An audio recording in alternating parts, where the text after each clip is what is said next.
देखो पूरा संसार दुखी लगा पड़ा है भैया, है ना। कोई है जिसके जीवन में दुख ना हो? कोई नहीं, सबके में। आजकल तो ऐसा जमाना हो गया है कि कोई दुखी है तो सबसे पहला काम बताऊं क्या करते हैं? बताओ।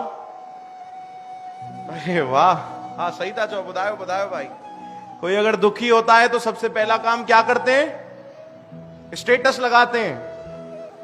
हाँ, उसमें कुछ ऐसा डालेंगे कि सामू वाले खबर पेजी ने भैया ये तो दुखिया, है ना। हम डालते हैं कि लोगों को पता चले कि मैं दुखी हूं और सामने से मेरे को मैसेज करें कि भैया क्या हुआ, कैसे हो गया। पर आजकल वो जमाना नहीं, आप दुखी वाले स्टेटस भी डालोगे ना, लोग बोलेंगे मेरे को भी भेज।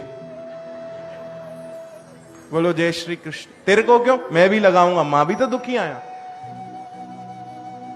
बोलो राम श्री राम हरे कृष्ण। ऐसा जमाना है तो कोई सुखी नहीं, सब थोड़े थोड़े दुखी हैं ही।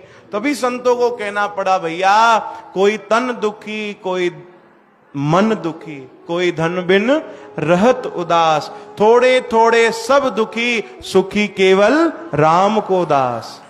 बोलो जय श्री कृष्ण।